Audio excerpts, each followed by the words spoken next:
as much as I want to stop playing through this terrible shitfest of a cartridge right now, I have to go on, and so the next game is City of Doom.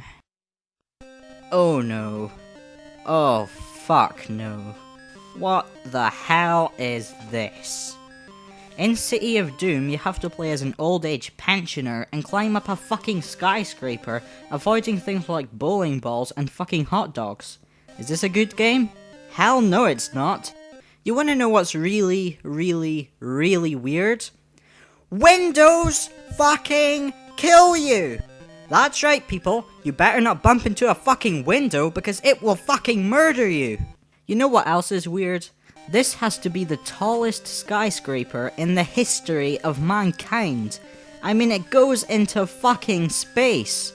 Now to get all scientific here, how the fuck can this man breathe in space? And why are the bowling balls falling downwards if there's meant to be no gravity? But that doesn't matter, this is from the same people that gave us the completely retarded game Fuzz Power, so you can't really expect much more from them. When you arrive at the top of the skyscraper, you get to fight some seagull or something. Unfortunately, the controls really fuck this battle up. I mean, they're like one of the first games I played, Critical Bypass, where your bullets only fired in the direction you're going. This is a real bitch, because if you want to fire upwards, you've got to move up first. But what if there's a window above you? You can't fucking move up or you're gonna die! Fucking windows! Oh yeah, 87 problems. Level 2 is much and such the same as level 1, although there seems to have been an ice age or something because the skyscraper seems to be fucking frozen over. And in level 3 the building starts off in space rather than you having to climb up to it. But you pretty much find yourself doing the same old shit throughout the whole game, and of course it sends you back to level 1 after completing it. Before we play the next game on the cartridge, let's have a long hard look at the title. Bits and Pieces. Now it's amazing how many things it could mean by this. Of course it could be referring to a man's tender area, such as, my bits and pieces are fucking itchy, or, my new underwear is giving my bits and pieces a fucking rash. But likewise, it could also be the bits and pieces of some sort of puzzle game, like Tetris. If anything, I never expected this. It turns out that it's some sort of zombie platformer game where you have to play as Uncle Fester from the Addams Family. Well, actually, I could have found a better lookalike, but that'll do for now. And do you know what you have to do in this game? You have to fucking jump over monsters. Yes, that's right, you have to jump over monsters. You don't stab them, you don't shoot them, you don't kick them in the nuts and kill them, you simply jump over them and let them pass by you. I mean, who the fuck thought that was a good idea? Who fucking wants to jump over monsters? Nobody wants to fucking jump over them, we just want to kill the bastards! Sadly, this means that the game is nothing more than a replica of that pile of shit Mash Man, so I guess we'll swiftly move on to the next game. Okay, get ready for Beeps and Blips. Much to my demise, this is another fucking space shooter, a genre I'm very fucking sick and tired of, but I can assure you, this is the last one. That said, it's by no means the easiest one. In fact, this is one of the hardest fucking games on the whole cartridge. Now it starts off nice and simple with you playing as your nice little pink ship and shooting down the very few enemies that are on the screen. But you see these 1-up things? They add extra protection to your ship so you can take more hits. And trust me, you will fucking need the 1-ups. It's not until level 3 that you actually start noticing a challenge, and I could tell you all about it, but I think this footage speaks for itself. Whoa, whoa, whoa, whoa, whoa, whoa, whoa, whoa, oh my god, whoa, whoa, whoa, whoa, whoa, whoa, whoa,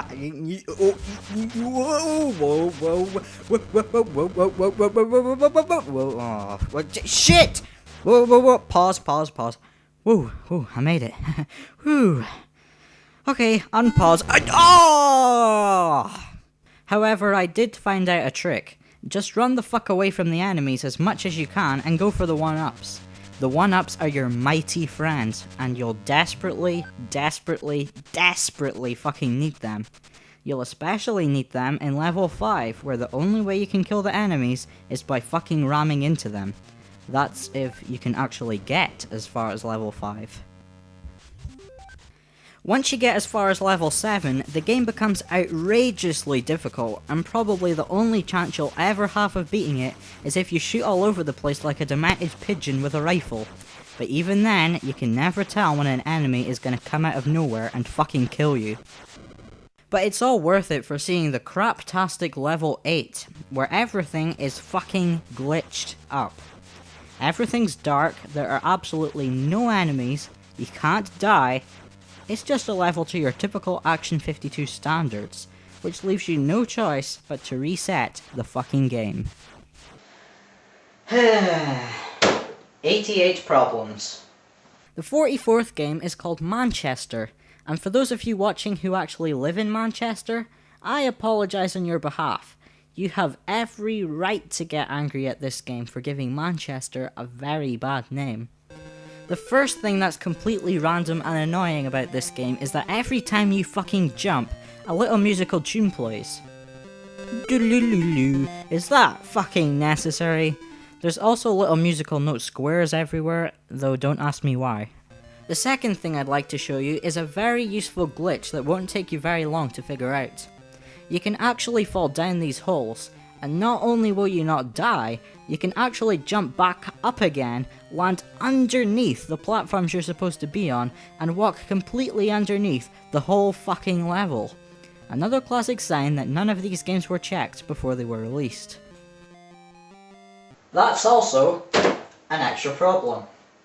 Now eventually you'll arrive at the boss, who is some random guy whose fucking head's on fire. This boss can be a little pain in the ass, because if you touch the flame on his head, you fucking die. This means that you have to figure out a very specific area to stand in, so that when you punch the boss, you don't also punch the flame on his head. I like to stand in this spot here, although there's never a guarantee that it's gonna work. Now for level 2, and please don't ask me why they decided to put the peace sign everywhere.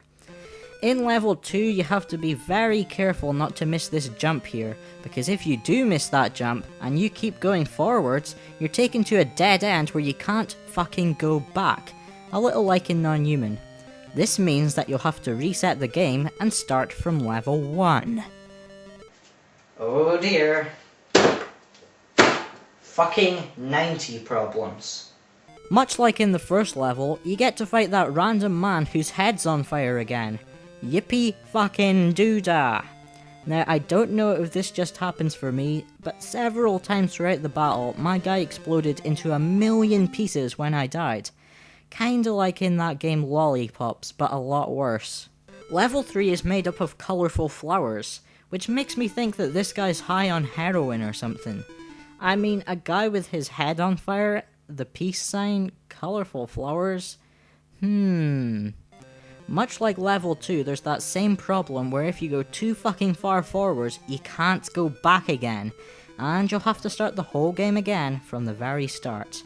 But luckily, the rest of the level is very easy, as you can use that convenient glitch where you can fall down a hole and fucking skip the whole level.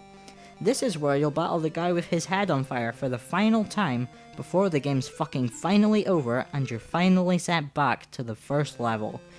Yay! Game number fucking 45, Boss. If by now you think this is going to be a good game, then you're highly mistaken. In Boss, you have to play as some reptile with a gun and run around the city killing other reptiles without guns. This is actually one of the easiest games on the cartridge, as all you have to really do is keep running and shooting and you'll never get hit. The only thing you have to watch out for are these people that keep throwing bombs out their window. Fuck knows what their problem is, but alright. Oh, and wait till you see the boss at the end of the level. It's a fucking frog pimp or something, and he's actually the easiest boss ever. All you have to do is stay at the left hand side of the screen and you'll never be able to get hit, because the boss doesn't fucking attack you. What a fucking joke. With that and the fact that the game has absolutely no music, this isn't worth your fucking time. But let me just ask, what the fuck are these things? Well, anyway, you'll get no excitement from the 6 nearly identical levels in the game, and, like always, you'll be sent back to level 1 after the game is finished.